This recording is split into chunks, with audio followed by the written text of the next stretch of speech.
एक सास की 5 सट्टेबाज बहुएं। अरे आराम से दरवाजा खोलो, कहीं माँ जी की नींद न खुल जाए। अरे अगर माँ जी ने हमें इतनी रात को घर के अंदर आते हुए देखा तो वो हमारे बारे में क्या सोचेंगी। चलो चुपचाप अंदर चलते हैं। आज तो हमारी खूब सारी कमाई हो गई। इतना पैसा तो मैंने जिंदगी में कभी नहीं देखा। तुम सब चुप होकर अंदर चलो, नहीं तो हमारा भांडा आज फूट जाएगा। मैं पहले अंदर जाती हूँ और देखती हूँ कि कोई जाग तो नहीं रहा। काजल पहले घर के अंदर पहुंचती है और अपनी निगाहें चारों तरफ घुमाती है।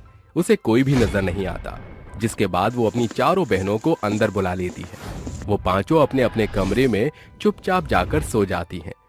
जैसे ही सवेरा होता है, उनकी सास कल्याणी उनसे किचन में आकर कहती है, अरे बहुओं, कल रात तुम लोग कहाँ गायब थी? मैंने तुम्हें घर के चारों तरफ देखा, लेकिन तुम मुझे दिखी ही नहीं। अरे माँ जी, अब मैं आपको क्या बताऊं? कल रात हम लोग गार्डन में टहलने के लिए चले गए थे। हाँ, टहलते टहलते हमें इतना टाइम हो गया कि हमें समय का पता ही नहीं चला। माँ जी, जैसे ही मेरी नजर घड़ी के ऊपर पड़ी तो समय बहुत ज्यादा हो गया था, जिसके बाद हम सभी घर के अंदर आ गए। अरे माँ जी, अब आप भी क्या रात की बात लेकर बैठी हो? चलो, हमने इतनी मेहनत से नाश्ता बनाया है, उसे खा लो।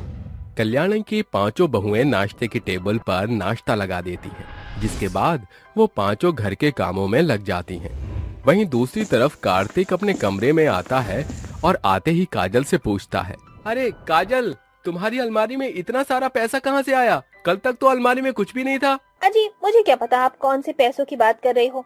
शायद वो पैसा आपका ही होगा। ऐसा कैसे हो सकता है? तुम्हारी अलमारी में मेरा पैसा कहाँ से आ सकता है? ये सुनने के बाद कल्याणी को कुछ समझ नहीं आता, जिसके बाद कल्याणी उन पांचों से पूछती है, कई समय से मैं देख रही हूँ कि तुम पांचों की पांचों रात के समय गायब हो जाती हो। आखिर तुम पांचों रात के समय कहाँ जाती हो? कहीं तुम पांचों कुछ गलत तो नहीं कर रही हो? अरे माँ जी, आप ये कैसी बातें कर रही हो? माँ जी, क्या आपको हमारे ऊपर जरा भी भरोसा नहीं? हमारी शक्ल तो देखो माँ जी, हम क्या आपकी नजरों में कोई गलत काम कर सकते हैं? माँ जी, आपको कुछ गलत फहमी हुई है, हमें ऐसा कुछ नहीं किया। तभी वहाँ कल्याणी के चारों बेटे भी पहुँच जाते हैं, जिसमें से राघव कहता है, ममता, मैंने तुम्हारी अलमारी में खूब सारा पैसा देखा है, वो पैसा कहाँ से आया? कल्याणी के पांचों बेटों को उनकी पत्नियों की अलमारी में से 2-2 लाख रुपए मिलते हैं, जिसके बाद उसकी पांचों बहुएं चुप हो जाती हैं। बहुत हुआ, तुम्हारी बातों को अब मैं और नहीं समझ सकती। मुझे सब कुछ सच जानना है। आखिर तुम पांचों क्या कर रही हो हमारी पीठ पीछे? इतना पैसा कहाँ से ला रही हो? कल्याणी के इतना कह ही रही थी कि तभी वहां पुलिस पहुंच जाती है। पुलिस को देखते ही सभी के पसीने छूट जाते हैं। आखिर उन पांचों ने ऐसा क्या किया था जिसकी वजह से उनके घर पर पुलिस आ गई? आइए कहानी को समझने के लिए थोड़ा पीछे चलते हैं। अरे सुमित्रा, तुझे क्या बताऊं, मेरी पांचों बहुएं इतनी संस्कारी है कि बस मेरे तो भाग्य ही खुल गए। अरे ये तो होना ही था। आखिर तूने अपनी बहुओं को बड़ी सूझबूझ करके ढूंढा है, और वैसे भी पांचों बहनें हैं तो सब एक जैसी तो होंगी ही। कल्याणी अपनी सहेली सुमित्रा से बात कर ही रही होती है कि एक एक करके उसकी पांचों बहुएं उन दोनों की खिदमत में लग जाती हैं। कोई पानी लाती तो कोई खाना लेकर आती, तो फिर कोई उनके लिए गर्मा गर्म पकौड़े बनाती। एक एक करके सभी अपने काम दिखाती रहती हैं। ये सब देखकर कल्याणी बहुत खुश होती है। ऐसे ही कुछ दिन बीत जाते हैं और उनकी शादी को कुछ समय हो जाता है। एक दिन रात के समय में वो पांचों गार्डन में बैठी हुई आपस में बात करती हैं। बहुत समय हो गया है, हमने एक बार भी सट्टा नहीं खेला। आज तो मेरा मन बहुत कर रहा है कि मैं सट्टा खेलूं, लेकिन हम सट्टा खेलने जाएंगे कहाँ?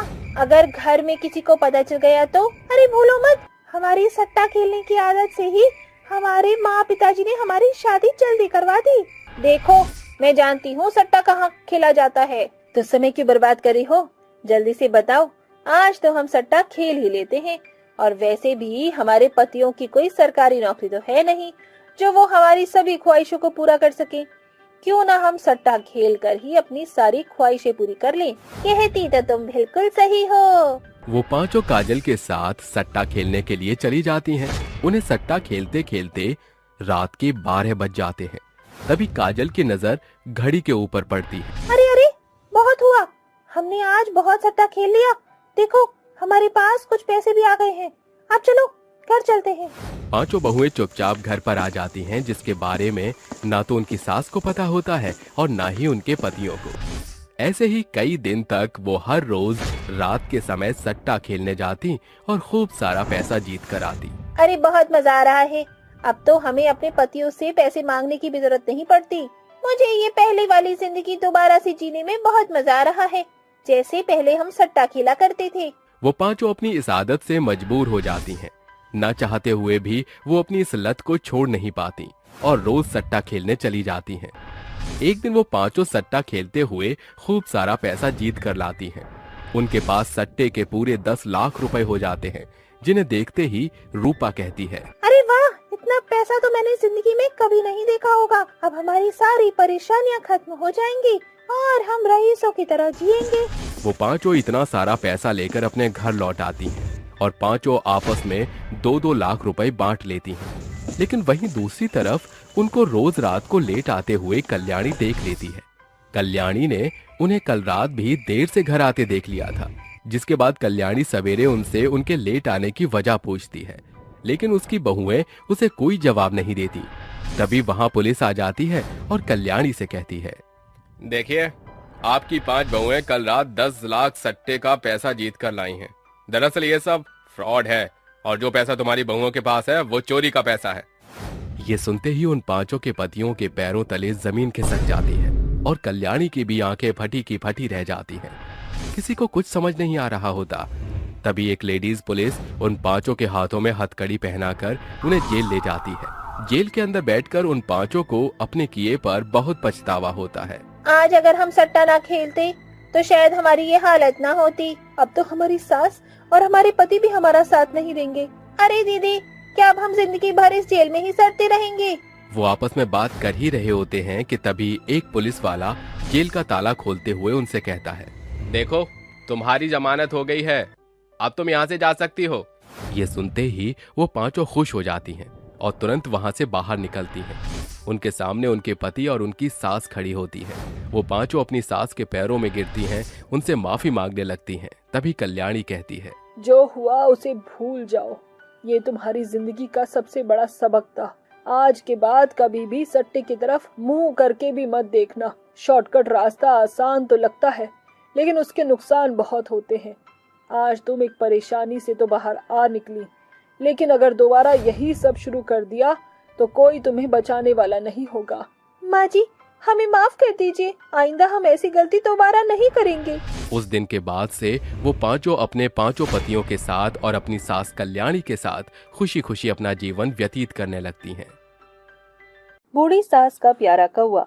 दूर दराज बसे गुलमोहर गांव में कल्याणी नाम की एक बुजुर्ग बुढ़िया एकदम अकेली रहती थी।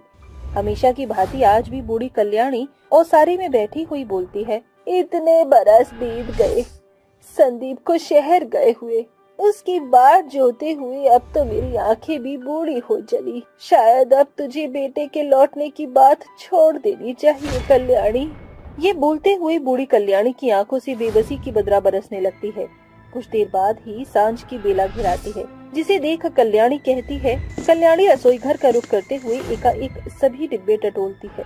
इतना आटा ही शेष बचा है, अगर प्रत्येक दिन 2 रोटियां बनाऊंगी तो सप्ताह भर तक तो चल बन जाएगा। बुढ़िया 2 रोटियां बनाकर प्याज के साथ उसे थाली में परोसकर जैसे ही पहला कौर उठाती है कि एक जख्मी कौवा उसके झरोखे पर आकर बैठ जाता है और काव काव करने लगता है। अरे, ये तो किसी कौवे के करहाने की आवाज है।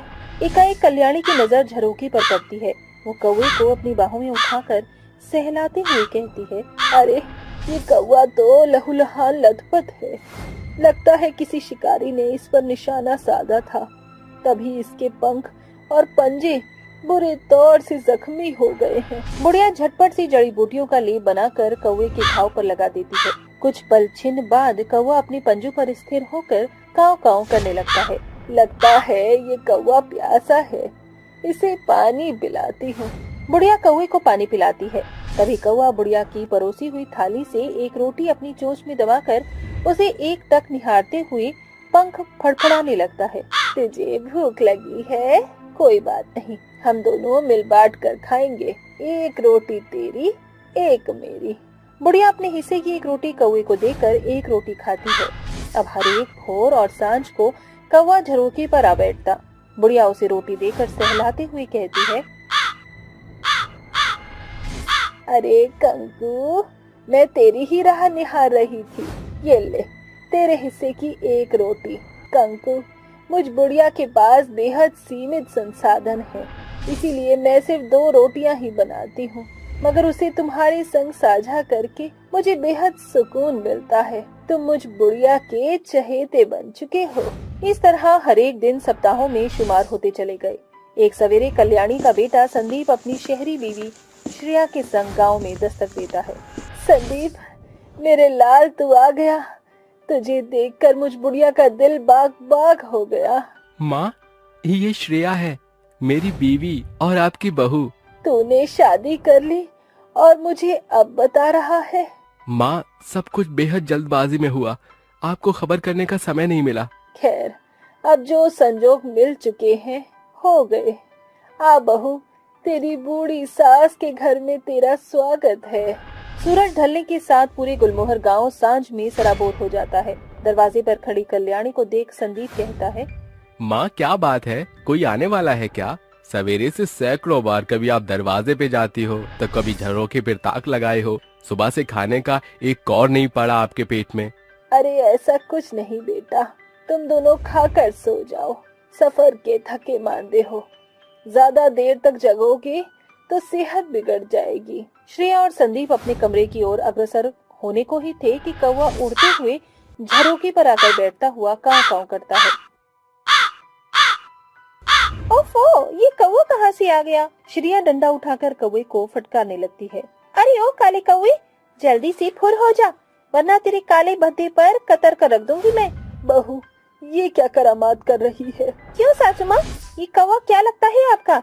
बड़ा प्यार आ रहा है आपको इस परिंदे पर। कंकु, मेरे पास आओ। कल्याणी के शब्द सुनकर कौवा उसके कंधे पर आकर बैठ जाता है। कल्याणी हमेशा की भांति उसे खाने को एक रोटी देती है। कल्याणी का कौवे के प्रति अथाह स्नेह देख श्रेया पांव पटकते हुए अपने कमरे में चल देती है। गुजरता समय कब साल भर में शुमार हो जाता है। इस बीच श्रुति एक बेटे को जन्म देती है। मुबारक हो बेटा, तू बाप बन गया। आपको भी बहुत बहुत मुबारक हो माँ, आप भी दादी बन गयी। अगर आप दोनों माँ बेटी की बधाई हो चुकी हो तो संदीप, माँ जी को साफ तौर से समझा दो कि अब वो काला कौवा हमारे घर में ना आए। उसकी कर्कश काव काव की गूंज से मेरा दूध मुहा बच्चा डर जाएगा। बहू के बोल वचन सुनकर बेचारी बूढ़ी सास चुप्पी साध लेती है, मगर अब जो कि उस परिंदे को बुढ़िया की प्रीत की आदत पड़ चुकी है तो वो कहाँ रुकता। कौवा निस्दिन वहाँ आता। एक दिन की बात है, बुढ़िया अपने बहू के बच्चे को ओसारे में खिला रही थी। तभी देर दोपहर कौवा दस्तक दे देता है। अरे कंकु, तू आ गया। मैं कब से तेरी ही राह निहार रही थी। ये ले, तेरे हिस्से की रोटी। कौवा चौकी पर बैठकर अपनी चोट से रोटी को खाने लगता है। तभी वहाँ श्रेया और संदीप आ धमकते हैं। सासू माँ, बढ़ती बुढ़ापे में सठिया गई है क्या आप? ये देखते हुए भी कि ये कौवा मेरे बच्चे के बगल में बैठा हुआ है, आप इसे भगाने के बजाय इसे रोटी खिला रही हैं। अरे बहू, एक परिंदे का पेट भरने से क्या बिगड़ जाएगा? माँ जी, आपका प्यार इस काले परिंदे के प्रति परवान चढ़ता जा रहा है। भगवान न करे अगर इस कसाई कौवे ने अपनी पैनी चोट से मेरे बेटे का आँख फोड़कर उसी जीवन भर के लिए अंधा कर दिया तब। श्रेया के जहरीले बोल के बाण संदीप के मन मस्तिष्क को भीतर तक सराबोर कर देते हैं और वो श्रेया के सुर में सुर मिलाते हुए कहता है, माँ, श्रेया की बात एकदम सटीक है। इन परिंदों का भरसक भरोसा ही क्या। आज के बाद ये परिंदा यहाँ भटकते नहीं दिखना चाहिए। ये बोलते हुए संदीप एक कंटीली छड़ी से कौवे को मारने लगता है। कौवा करहाने लगता है। अरे बेटा, मत मार कंकु को, तुझे तेरी बूढ़ी माँ की कसम। कंकु, तू जा यहाँ से। बुढ़िया के बोलने पर कौवा पंख फड़फड़ाकर उड़ जाता है। उस रोज सारा आसमान घनघोर बरसाती बादलों से घिराता है, जिसके साथ झमाझम बरसात होती है। इतना तेज तूफान, जाने कंकु कहाँ होगा। ये तो कंकु की आवाज है। बुढ़िया की निगाह घर की मुंडेर पर बैठे कौवे पर जाती है। बुढ़िया के सिवा किसी को भी ये खबर न थी कि कौवे ने मुंडेर को अपना घर बना लिया है। समय गुजरता गया। एक सवेरे, बहू, मैं जरा मंदिर जा रही हूँ, मुन्ना का ख्याल रखना, वो सारे में खेल रहा है। ये बोलकर कल्याणी चली जाती है, मगर श्रेया तक उसके शब्द नहीं पहुँच पाते। तभी पास के जंगल से एक जहरीला सांप रेंगते हुए औसारे में आ घुसता है। तभी कौवा अपनी चोट से उस पर प्रहार करता है। ये तो उसी काले कौवे की कर्कश ध्वनि है। ये सासू माँ का कौवा एकदम उनके भांति हठीला है। श्रेया रसोई से बाहर का रुख करती है, जहाँ वो कौवे और सांप की भिड़ंत देखकर हक्की बक्की हो जाती है। संदीप, सासू माँ, जल्दी आइए, घर में सांप घुस आया है, मेरा मुन्ना। कौवा अपनी चोंच और कहने पंजों से सांप को लतराते हुए लहूलुहान कर देता है, मगर दम तोड़ते हुए सांप उसे डंक मार देता है। उसी पल छिन्न कल्याणी वहाँ आ धमकती है। बहू, ये सब क्या है? और मेरा कंकु ऐसे बोझल बेहोश क्यों पड़ा है? माँ जी, जाने ये जंगली जहरीला सांप घर पर कब घुस आया। मुन्ना को बचाने में कंकु इस जहरीले सांप से भिड़ गया। अपनी भरसक कोशिश से कंकु ने इसे मार गिराया, मगर इस काले करेत ने कंकु को डस लिया। मैंने हमेशा इस कौवे को कितने कड़वे बोल सुनाए, बदले में इसने अपनी जान दांव पर लगाकर मुन्ना को बचाया।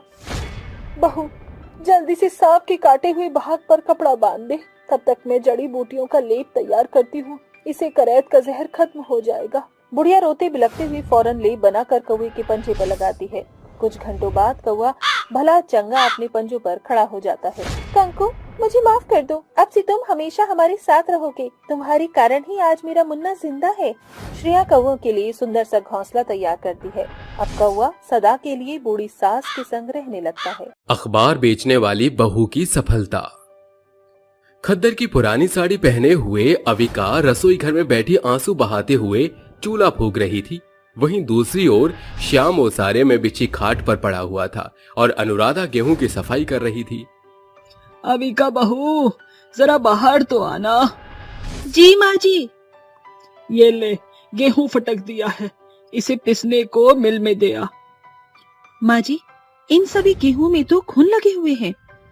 अंतिम यही बचा कुचा रह गया है। जाने ये दुख की घड़ियां कब खत्म होंगी। उनका परिवार घनघोर गरीबी से जूझ रहा था। तभी नशे में धुत अनुराधा का बेटा तेजा लड़खड़ाते कदमों से घर के भीतर दस्तक देता है। अरे झूम बराबर झूम शराबी, झूम बराबर झूम। क्यों जी, ये पिताजी रोग के बिछौने पर पड़े हैं और तुम घर की जिम्मेदारियां संभालने की बजाय खुद ही लड़खड़ा रहे हो।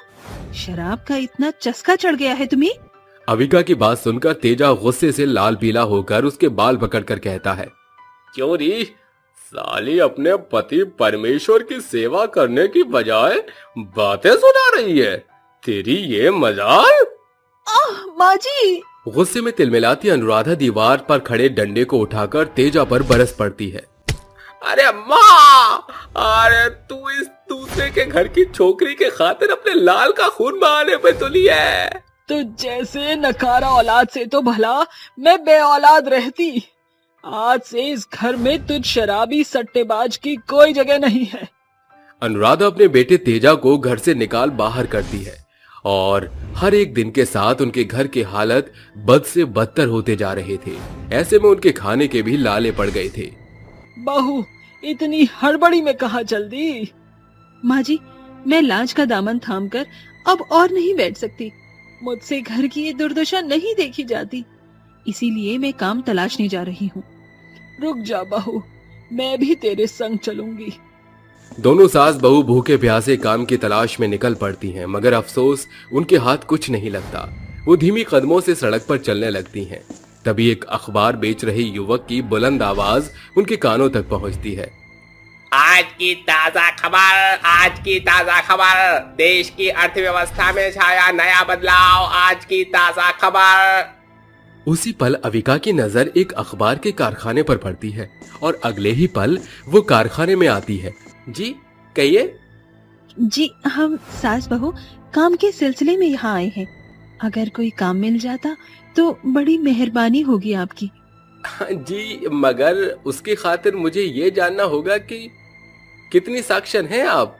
जी, मैं इंटर तक पढ़ी लिखी हूँ, हिंदी बखूबी जानती हूँ और अंग्रेजी भी काफी हद तक समझ बूझ लेती हूँ। जी, आपकी खातिर एक वैकेंसी खाली है। साहब, मुझे बूढ़ी अनपढ़ के लिए भी यहाँ अगर कोई छोटा मोटा काम हो तो बताइए। माफ कीजिएगा माता जी, ये अखबार का कारखाना है जिसमें साक्षरता दर लाजमी है, मगर हमारे बावर्ची खाने की खातिर एक चाय पानी बनाने वाली की उपलब्धि खाली है। चलेगा साहब। अविका जी, आप चाहे तो अभी से काम शुरू कर सकती हैं। दोनों सास बहू अपने अपने कामों में जुट जाती हैं। अविका कुछ ही पल में अखबार से जुड़े तमाम काम को पूरी तरह दिमाग में बैठा लेती है। दोनों देर शाम तक काम करती हैं। हाँ, वैसे काम के प्रति आप दोनों की सच्ची लगन सराहनीय है। ये लीजिए आप दोनों के पैसे। साहब, आप मुझे नौकरी से खदेड़ रहे हैं क्या, जो आज ही पैसे थमा रहे हैं? अरे नहीं नहीं, आप दोनों का काम तो काबिले तारीफ, मगर आज महीने का अंतिम तारीख है, इसलिए ये 1 रोज का पगार रखिए। कल कारखाने में महीने के पहले दिन से आपकी नए सिरे से शुरुआत होगी। मिले हुए पैसे से वो कुछ मात्रा में राशन इत्यादि खरीद कर घर आती है। अविका खाना बनाने लगती है और अनुराधा अपने बीमार पति से रोते हुए कहती है, सुनो जी, मुझे और बहू को एक अखबार के कारखाने में काम मिल गया है, तो कल से हमें आने में सांझ हो जाएगी। भोर को दोनों सास बहू सारा काम धाम निपटा कर समय से पहले कारखाने पहुंच जाती हैं। अविका, तुम्हारे काम में थोड़ा बदलाव कर दिया गया है। मैं तुम्हें प्रतिदिन 100 अखबार बेचने का टारगेट दूंगा, जो तुम्हें हर हाल में पूरा करना होगा। इसी आधार पर पगार निश्चित होगी। जी सर, मैं बेचूंगी। अखबार के इस कारखाने की ओर से उसे एक साइकिल और अखबार का बंडल दिया जाता है। अविका रास्ते में जाते हुए कहती है, ए सरस्वती माँ, ये कैसी असमंजसता है। मैंने आज से पहले कभी अखबार पढ़ा भी नहीं था और आज अखबार बेचना है। अविका अखबारों के बंडल को साइकिल की पिछली सीट से बंधे एक रिहायशी इलाके में आकर बुलंद आवाज में कहती है, आज की ताज़ा खबर, बढ़ती मुद्रास्फीति में घटाव। ऐसे ही मिर्च मसाले वाली रोचक खबरें पढ़ने के लिए खरीदे मात्र 2 रुपए में एक अखबार। किरण नाम की एक महिला झरोखे से देखती हुई उसे रोक कर कहती है, अरे ओ अखबार वाली, 4 अखबार लिया ना। अविका बंडल से 4 अखबार निकालकर उसे थमा देती है। 8 रुपए हुए हैं साहब। अखबार के बिना तो मानो सुबह शुरू ही नहीं होता। अच्छा सुनो, कल से रोजाना 4 अखबार लेकर आना। मालकिन, एक जन की खातिर इतनी दूरी बहुत बढ़ जाएगी। अगर 2-4 जन अखबार खरीदने में भागीदारी दिखाएं, तो मुझ गरीब की नौकरी सुरक्षित रहेगी। अरे 2-4 क्या, कल तुम 50 अखबार इकट्ठे लाना, मैं हूँ ना। इस तरह अविका हर दिन 100 अखबार बेचने का टारगेट समय से पहले पूरा कर लिया करती थी, जिससे महीने भर में ही उसकी पगार दुगनी कर दी गई। और फिर एक सुबह, मेरे प्यारे दोस्तों, जैसा कि हमारे अखबार का कारखाना सालों से प्रथम श्रेणी में आ रहा है, मगर कुछ दिनों से अब इसका दबदबा घट रहा है, तो इनमें ऐसा क्या बदलाव भरा जाए? तो कोई अपनी राय देना चाहता है? सर, मैं कुछ कहना चाहूंगी। हमारे अखबार की खबरों में वो बात नहीं है जो जनता चाहती है। जैसे कि इस 8 पन्नों के अखबार में अगर हम शुरुआती के 2 पन्ने देश की बागडोर से शुरू करें और फिल्मी जगत की खबर को भरें और अंतिम पन्ने पर खाने की विधि जैसी खबरें इसमें भर दें, तो इसमें चौगुना मुनाफा होगा। वो कैसे अविका? सभी पन्नों में एक ही खबर अखबार की रोचकता को घटाता है और अग्रसर करता है, मगर जब अखबार के 8 पन्नों में खाना, पहनावा, मसालेदार खबरें इत्यादि शामिल होंगे, तो सभी तबके के लोग इसे खरीदने और पढ़ने में रोमांच दिखाएंगे। अखबार के प्रति अविका का भारी रुझान देखकर तालियों की गड़गड़ाहट गूंज उठती है। वेल डन अविका, आज से तुम पूरी तरह से इस अखबार कारखाने की मैनेजर हो। मुबारक हो बहू, आज तुझे अखबार के कारखाने में बड़ा पद मिला है। माँ जी, मैं उस पद से कहीं ऊपर की सोच रही हूँ, जहाँ मेरी आंखों के सामने मेरी माँ समान सास को नौकर के जैसे कामकाज न करना पड़े। कुछ ही महीने बाद जोड़े गए पैसे से अविका एक न्यूज प्रिंटिंग का दफ्तर खोलती है और इश्तहार के द्वारा एडिटर्स को हायर करती है। मुझे आप सभी से सैकड़ों उम्मीद है। इस दफ्तर में आप सभी का योगदान ही हमको सफल बनाएगा। जहां दोनों सास बहू अपने नए खुले अपने अखबार के कारखाने में दिन भर काम करती, वहीं अविका रात के अंधेरे में अपनी सास को पढ़ाया करती थी। अनुराधा ने अखबार के प्रति इतना पक्का रुझान से सब सीख लिया। शुरुआती दिनों में दोनों सड़कों के बीच अखबारों को बेचा करती थी। आज की ताजा खबर पढ़िए, मात्र 2 रुपए के निम्न शुल्क पर देश से जुड़े तमाम खबरें। देश, सेहत, राशि, खान पान से जुड़े तमाम खबरें बारीकियों के साथ पेश है 2 रुपए के अखबार में। गुजरते हर दिन के साथ दोनों सास बहू के अखबार का कारखाना सुर्खियों में छाने लगता है। कुछ ही महीने की मेहनत उन्हें बड़ी सफलता को दर्शाती है। दोनों के अखबार की गुणवत्ता और खबरें उन्हें प्रथम श्रेणी का पद दिलाती हैं। अब उनके घर के हाल पहले जैसे नहीं रहे। श्याम भी पूरे तौर पर भला चंगा हो गया और तेजा ने भी नशे के दलदल से खुद को छुड़ा लिया और इस तरह चारों अखबार के कारखाने में संलग्न होकर काम करते रहे। तो ये थी हमारी अखबार बेचने वाली सास बहू की अनोखी सफलता की कहानी। पेप्सी कोल्ड ड्रिंक बेचने वाली सास बहू। आइए आइए, अपना मन और गला तरोताजा कीजिए। आइए आइए और ठंडी ठंडी Pepsi cold drink, Limca, Coca Cola पीजिए। बर्फ की चिल्ड पेप्सी पीजिए। 5 रुपए गिलास, 5 रुपए गिलास। अरे अंकल, जरा मुझे एक पेप्सी का गिलास बना कर देना। अभी देता हूँ, 1 मिनट। ये कहते ही चमन पेप्सी की एक बोतल को सोडा मशीन में लगाकर कुछ सेकंड्स के लिए रखता है और गैस बनते ही उस बोतल को एक गिलास में पलट देता है और कहता है, ये लो आपकी ठंडी ठंडी पेप्सी तैयार। ये पीते ही रमन ठंडी आहें लेकर कहता है, अरे वाह अंकल, आपकी कोल्ड ड्रिंक पी के तो मजा ही आ गया। इतने सस्ते दाम में आप पूरा बोतल वाली पेप्सी का टेस्ट देते हो। वही स्वाद, बस यही कि आपकी पेप्सी सस्ती है। शुक्रिया तुम्हारा, और पी लो, ज्यादा अच्छी लग रही है तो। ये तो बिल्कुल सही कहा अंकल। ऐसा करो, अब की बार मेरे लिए ऑरेंज वाली कोल्ड ड्रिंक बना दो। अभी बना देते हैं बेटा। ये कहते ही चमन उसके लिए ऑरेंज वाली सोडा डालकर कोल्ड ड्रिंक बना देता है, जिसे पीकर रमन को बहुत अच्छा लगता है और वो कहता है, अरे वाह वाह अंकल, मजा ही आ गया।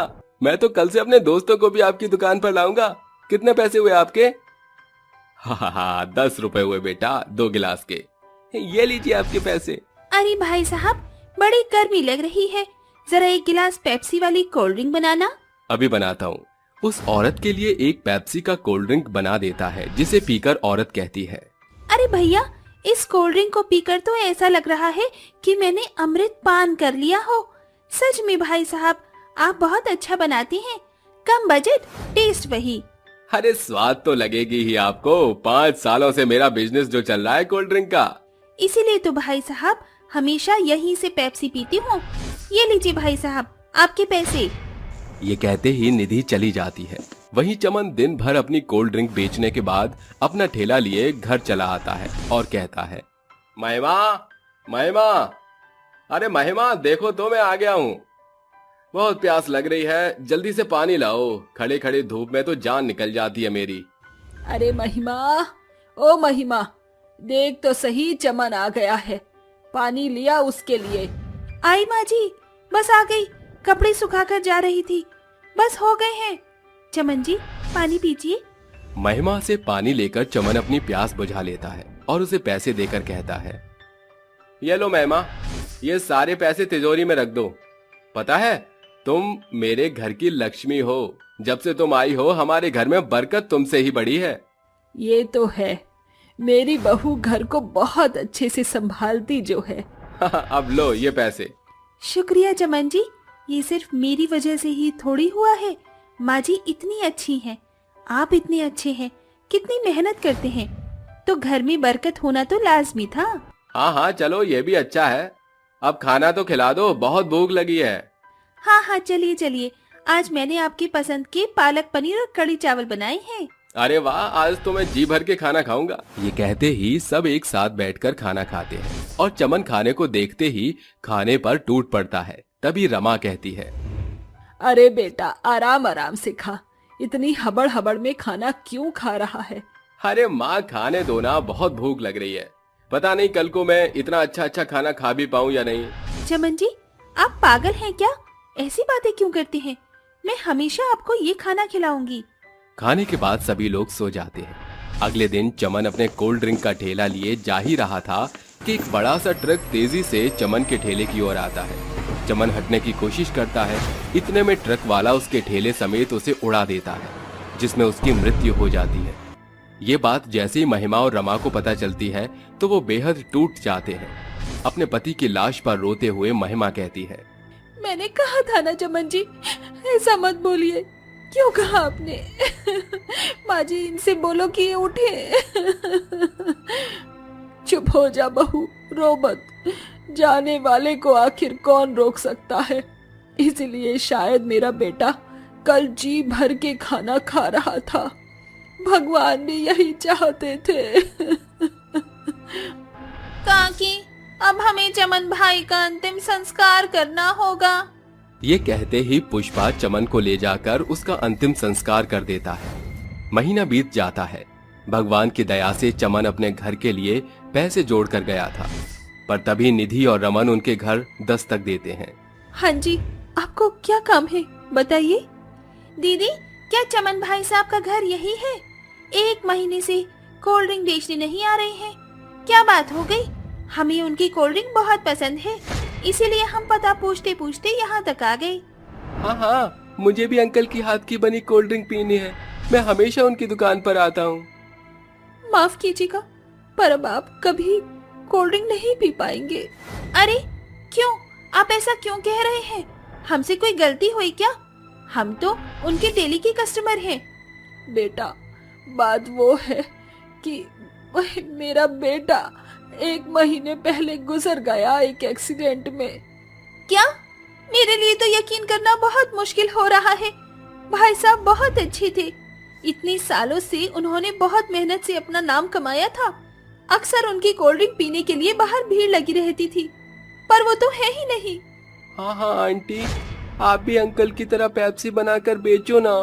अरे बेटा, तूने तो बहुत अच्छी बात कह दी। मैं अभी आपसे यही कहना चाहती हूँ, आप भाई साहब की पत्नी हैं, आपके हाथों में जरूर वो जादू होगा जो भाई साहब की कोल्ड ड्रिंक में था। अरे नहीं नहीं, मैं ऐसा कुछ नहीं करना चाहती, आप जा सकते हैं, माफ कीजिए। ये कहकर महिमा दरवाजा बंद कर देती है। अगले दिन चमन के ग्राहक फिर उसके घर आते हैं और कोल्ड ड्रिंक की डिमांड करते हैं। तभी रमा कहती है, बेटा, भीड़ तो बढ़ती ही जा रही है। जो लोग कह रहे हैं वो हम कर सकते हैं। इतने पैसे तो हैं ही कि सोडा की दोबारा मशीन आ जाए और कोल्ड ड्रिंक का सामान भी। पर माँ जी, देख बेटा, 2-4 दिन बाद पैसे खत्म हो ही जाएंगे। उसके बाद हमें काम की जरूरत पड़ेगी, तो क्यों ना हम चमन के काम को ही आगे ले जाएं। ठीक है माँ जी, अगर आप चाहती हैं तो हम यही करेंगे। ये कहते ही सास बहू मिलकर कोल्ड ड्रिंक बनाने का सामान जुटाकर नया ठेला लेते हैं। अगले दिन से पेप्सी बनाकर उसी जगह बेचने लगते हैं। पेप्सी लीजिए, पेप्सी, ठंडी ठंडी ताजा ताजा पेप्सी लीजिए, पेप्सी। आइए आइए, पेप्सी लीजिए। चमन स्पेशल कोल्ड ड्रिंक अब नए नाम से मार्केट में आ गई है, सास बहू कोल्ड ड्रिंक के नाम से। अपनी थकान मिटाइए और गटागट पीजिए। अरे लगता है ये उनकी पत्नी ही है, लगता है प्यासे को कोल्ड ड्रिंक का कुआं मिल गया। सास बहू को कोल्ड ड्रिंक बेचते हुए देखकर निधि उनसे कोल्ड ड्रिंक लेने पहुंच जाती है और पीकर कहती है, अरे वाह वाह बहन जी, आपने हमारी बात का मान रखा और कोल्ड ड्रिंक की दुकान खोल ही ली, उसके लिए बहुत बहुत शुक्रिया। सच बताऊं तो बिल्कुल भाई साहब जैसा ही स्वाद आ रहा है आपकी कोल्ड ड्रिंक में। आज मैं बहुत खुश हूँ, इसीलिए आप 6-7 बोतल कोल्ड ड्रिंक पैक कर दीजिए। शुक्रिया हमें सहारा देने के लिए, बस इसी तरह अपना साथ बनाकर रखना। 2 मिनट दीजिए, मैं अभी कोल्ड ड्रिंक बनाकर देती हूँ। ये कहते ही महिमा एक के बाद एक सोडा मशीन में कोल्ड ड्रिंक्स तैयार कर लेती है और निधि को दे देती है। ये लीजिए आपकी ठंडी ठंडी कोल्ड ड्रिंक। आंटी, आपने दुकान खोली, जल्दी से मुझे पेप्सी बनाकर दे दीजिए। जरूर बेटा, अरे मुझे भी सिखाना ये सोडा मशीन कैसे चलती है। ज्यादा कुछ नहीं करना माँ जी, बस पेप्सी लेकर सोडा मशीन में लगाना है और पलट देना है। महिमा की बात सुनकर रमा सोडा मशीन में कोल्ड ड्रिंक बनाती है और बखूबी से बनाकर वो रमन को गिलास देती है। ये लो बेटा, और पीकर बताओ कि कैसी बनी है, तुम्हारे अंकल जैसी बनी या नहीं। आहा, अरे आंटी, मजा आ गया ठंडी ठंडी पेप्सी पीकर। अंकल से भी अच्छी बनाई है आपने तो, एक गिलास और दे दीजिए। जरूर बेटा। ये बोलकर महिमा उस बच्चे को एक और पेप्सी का गिलास देती है। इसके बाद लगातार ग्राहक आने लगते हैं और पेप्सी कोल्ड ड्रिंक की डिमांड करते हैं। तब सास बहू को फटाफट लोगों को कोल्ड ड्रिंक सर्व करती है। पहले दिन सास बहू की कोल्ड ड्रिंक काफी पैसा कमा लेती है। इसके बाद धीरे धीरे उनकी कोल्ड ड्रिंक का बिजनेस चमन जितना चलने लगता है। हर गली शहर से लोग उसकी कोल्ड ड्रिंक को पीने आते हैं। वक्त के साथ वो बड़ी बड़ी मशीन लगाकर कोल्ड ड्रिंक्स बेचकर इतना पैसा कमाने लगी थी कि अब बड़ी दुकान करके उसे कांच की बोतलों में देती थी। माँ जी, मुझे तो यकीन ही नहीं हो रहा कि हमने कहाँ से शुरू किया था और आज इतनी बड़ी दुकान कर ली है कि गिलास की जगह बोतलों में कोल्ड ड्रिंक देते हैं। ये तो तूने बिल्कुल ठीक कहा बहू। इस तरह सास बहू अब लोगों के घर पर भी कोल्ड ड्रिंक्स की बोतल को सप्लाई करते और अपने व्यापार को और बढ़ाते हैं और खुशी खुशी जीवन एक साथ व्यतीत करने लगते हैं। माँ, आप अपना ख्याल रखना, मैं बांस की लकड़ी लेने जंगल जा रही हूँ। ये बोलकर 12 वर्षीय सलोनी आरी लिए जंगल की ओर अग्रसर हो जाती है, जहाँ एक बुढ़िया बैठी होती है। ये लो बूढ़ी अम्मा, मैं तुम्हारे लिए रोटी ले आई। सलोनी, तुम्हें स्मरण था? अरे बूढ़ी अम्मा, भूलती कैसे? पिछले 6 माह से आपसे मेल मिलाप जो बढ़ गया। वैसे भी मेरी माँ कहती है कि किसी की भूख मिटाने से बड़ा पुण्य प्राप्त होता है। तुम्हारी माँ ने तुम्हें सुनहरी सीख दी है सलोनी। वैसे तुम्हारी माँ के रहते तुम इस बांस के जंगल में क्यों आती हो? इतने बचकानेपन में बांस का बोझा उठाकर तुम्हारे कंधे नहीं थकते। हाँ बूढ़ी अम्मा, मगर मेरे सिवा माँ का है कौन? माँ महीनों से बीमार है। ऐसे में मैं रोजाना इस जंगल से बांस काटकर बांस की टोकरी बर्तन बनाकर बाजार में बेचती हूँ। उसी से हम बेबस माँ बेटी का गुजर बसर चलता है। कुछ देर बाद बूढ़ी अम्मा, आपसे बतियाते हुए मैंने बांस काट भी लिया और गठरी भी बांध ली। अब मैं चलती हूँ। सलोनी बांस की गठरियों का बोझा उठाए घर आकर देर दोपहरी धूप में टोकरी बर्तन बनाकर उन्हें बेचने बाजार जाती है। रात को राशन पानी लेकर घर आती है। समय ऐसे ही गुजरता है। अगली सुबह, ये लो बूढ़ी अम्मा, आज मैं आपके लिए बाजरे की रोटी लाई हूँ, साथ में लहसुन की चटपटी चटनी भी है। बुढ़िया सलोनी के हाथ का बनाया खाना खाकर उसका बखान करते हुए कहती है, अरे वाह सलोनी, तुमने तो सयानों को भी पीछे पछाड़ दिया। खाना बनाने में एकदम नपा तुला हाथ है तुम्हारा। शुक्रिया बूढ़ी अम्मा, मैं चलती हूँ। ऐसे ही कई दिन गुजर जाते हैं। एक रात बब्बन उनके दरवाजे पर दस्तक देता है। अरे ओ मरियल माँ की बेटी, कहाँ मर गई? सामने आ। बब्बन चाचा, आप? अरे छोकरिया, जाकर अपनी अम्मा को बुला, मैं बच्ची से बात नहीं करता। ममता बिस्तर से उठकर बाहर आती है। अरे आज मैं तेरी मरियल हाव भाव पर तरस नहीं खाने वाला। पिछले 6 महीने से माँ बेटी मुफ्त में मेरे घर में रह रही हो। भाड़ा क्या तुम्हारा बाप भरेगा? काका, मैं चुकाऊंगी आपका भाड़ा। नादान छोकरिया, तू चुकाएगी भाड़ा। बीते भर की है नहीं, आई बड़ी। मैं तुम दोनों माँ बेटी को अब और बर्दाश्त नहीं करूंगा। अपना झोला झमेला उठाओ और चलती बनो यहाँ से। मगर इतनी देर रात हम कहाँ जाएंगे? अरे कहीं भी डावाडोल हो, बब्बन को बख्श दो। ये बोलकर बब्बन उस माँ बेटी को घर से निकाल बाहर कर देता है। दोनों बांस के जंगल की ओर बढ़ने लगती हैं। तभी मौसम का रुख बदलता है। हे ईश्वर, इस दुनिया की भी अपनी गति अभी पकड़नी थी।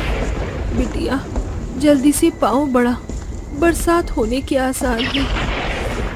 दोनों माँ बेटी बांस के जंगल की ओर बढ़ने लगती हैं। तभी रास्ते के बीचों बीच सलोनी को वही बुढ़िया मिलती है जो सलोनी को टोकते हुए बोलती है, अरे सलोनी, इतनी देर रात तुम इस बांस के जंगल में? बूढ़ी अम्मा, हम दोनों माँ बेटी बेघर हो गए हैं। इस बांस के जंगल के सिवा दूजा कोई आसरा नहीं बचा। किसी बड़े बांस के पेड़ के नीचे रात काट लेंगी।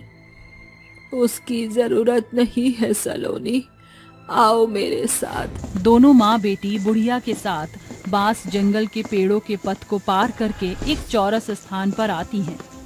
बूढ़ी अम्मा, ये तुम हमें बांस जंगल के बीचों बीच क्यों लाई हो? सलोनी, मैं यहाँ तुम्हारे लिए एक सुनहरा बांस घर बनाने वाली हूँ। अम्मा, हम कुछ समझे नहीं। बुढ़िया अपनी आंखें बंद करके अपने हाथों से एक ही पलछिन में एक सुंदर से सांचे का बांस घर बनाकर बोलती है, सलोनी, ममता, ये कोई साधारण बांस घर नहीं, बल्कि एक सुनहरा सोने का जादुई बांस घर है। मगर ये बांस घर तो बाकी घरों के जैसे ही साधारण है। सलोनी, जैसे ही तुम उस बांस घर से कुछ मांगोगी, ये तुम्हारे स्वर शब्द सुनकर जादुई सोने के बांस घर में बदल जाएगा। भूख के मारे मेरे पेट में कबड्डी मची हुई है। ए जादुई सोने के बांसघर, मुझे इसी समय खाने को भोजन दो। सलोनी के स्वर शब्द खत्म होते ही साधारण बांस घर सोने के सुहाने जादुई बांस घर में बदलकर अपने भीतर से 56 भोग की बौछार कर देता। ये तो सचमुच में सुनहरे बांस घर की सांची में बदल गया। बूढ़ी अम्मा, आपने ये कैसे किया? जरूर आप कोई जादूगरनी है ना? सलोनी, समय आने पर मैं तुम्हारे सारे सवालों के जवाब दूंगी। अब मुझे जाना होगा। स्मरण रहे, इस जादुई सोने के बांसघर से कभी अपना स्वार्थ मत साधना। इस सुनहरे बांसघर का सदुपयोग करना। ये बोलकर बुढ़िया वहाँ से चल देती है। दोनों माँ बेटी सुकून से उस सुनहरे बांस घर में सो जाती हैं। अगली सुबह माँ, मैं बांस की कटाई करने जंगल के अगले छोर में जा रही हूँ। सलोनी, जब हमारे पास जादुई सोने का बांसघर है तो तुम्हें मेहनत मजदूरी करने की क्या जरूरत है? माँ, ये बांसघर मेरे लिए सिर्फ बसेरा है। मैं इसे अपना स्वार्थ नहीं साध सकती। ये सरासर गलत होगा। मैं अपनी मेहनत के बलबूते पर आपका और अपना पेट पाल सकती हूँ। समय गुजरता है। सलोनी हर एक सुबह बांस की कटाई करके दिन भर टोकरी बर्तन बनाती और सांझ होते उन्हें बाजार में बेचने जाती। एक दिन की बात है, सलोनी बांस काट रही थी, तभी एक बूढ़ा वहाँ से रोते बिलखते गुजरता है। ठहरो बाबा, आप इतने हताश परेशान क्यों हैं? अरे क्या बताऊं बेटी, कल मेरी बेटी का ब्याह होना है, मगर मुझ गरीब बेबस बाप के पास एक पैसा भी नहीं है। पैसे की पाबंदी से कल मेरी पगड़ी उछलने से बेहतर है मैं मर जाऊं। ठहरो बाबा, मेरे पास तुम्हारी समस्या का समाधान है। सलोनी उस बाबा को लेकर अपने जादुई सोने के बांस घर के पास आती है। ए मेरे जादुई सोने के बांसघर, ये बाबा बेहद बुरे दौर से गुजर रहे हैं। इनकी बेटी के ब्याह के लिए मुझे तुम्हारी मदद चाहिए। सलोनी की निश्वर्त मांग सुनकर जादुई सोने का बांस घर सुनहरे चमक से सराबोर होकर सोने के बड़े बांस घर के सांचे में ढलकर अपने भीतर से सोने के सैकड़ों सिक्के, जेवर और पैसे की भरमार करता है। ये लीजिए बाबा, इसे आप बतौर बड़े धूमधाम से अपनी बेटी का ब्याह कर पाएंगे। एकाएक तेजोमय प्रकाशमान के साथ बूढ़े बाबा बतौर उस बुढ़िया में बदल जाते हैं। अरे बूढ़ी अम्मा, तुम? हाँ सलोनी, मैं तुम्हें परख रही थी कि तुमने मेरे बोल को अपने हृदय की पट्टियों पर लिख लिया है या नहीं। जादुई सोने के बांस घर के होने के बावजूद तुमने उससे अपना स्वार्थ नहीं साधा। खरी उतरी हो। अब मैं तुम्हें अपना पुख्ता परिचय जाहिर करती हूँ। ये बोलकर बुढ़िया एक जादुई परी में बदल जाती है। सर पर सुनहरा ताज, हाथों में जादुई छड़ी, ये पहरावा तो परी का होता है। तुमने सही पहचाना। मैं एक जादुई परी रानी हूँ जो एक तपस्वी के श्राप से इस बांस जंगल में बंधक बन गई थी। जानना नहीं चाहोगी कैसे? हाँ, तो सुनो। परी, आज तुम पूरे 18 बरस की हो चुकी हो। यही समय है जब परी की बेटी को परिलोक की परिरानी का पद प्राप्त होता है। आज से तुम परियों की रानी, मगर तुम्हें अपनी शक्तियों के साथ संसार का भ्रमण करना होगा। परी अपने लोक को पार करके संसार में आती है। अरे, ये बांस वृक्ष का जंगल तो बड़ा रोचक है। क्यों ना मैं यहाँ अपनी शक्तियाँ साधूं? परी अपनी जादुई छड़ी से बांस जंगल में कभी पथराव करती तो कभी मेह की फुहार बरसाती और अंत में आग से जंगल को जला दिया। तभी एक तपस्वी उसके सामने आ खड़ा होता है। घोर अनर्थ, तुम्हारे साथ उल्टा ने मेरी सदियों की तपस्या को भंग कर दिया। बाबा, मुझे नहीं स्मरण था कि आप यहाँ साधना में लिप्त हैं। मैं अभी इस अग्नि को बुझा देती हूँ। अगले ही पल परी उस आग को बुझा देती है। इसका अभी कोई तात्पर्य नहीं है। मैं तुम्हें श्राप देता हूँ परी कि जिस शक्ति से तुमने मेरी सालों की तपस्या को भंग किया, तुम इसी पल छिन एक बुढ़िया बनकर इस बांस जंगल में बंधक बन जाओगी और जब तक कोई नेक दिल यहाँ नहीं आएगा तुम यहीं रहोगी। और मैं बतौर बुढ़िया बनकर इस बांस जंगल में बंधक बनकर रहने लगी, मगर तुम वो नेक दिल निकली और तुम्हारे हाथों का आहार मेरा हथियार बन गया। मेरी शक्तियां लौटने लगी और आज मैं इस बांस जंगल से रिहा हो रही हूँ। सिर्फ तुम्हारी बदौलत आज से इस बांस जंगल की जिम्मेदारी मैं तुम दोनों माँ बेटी पर छोड़ती हूँ।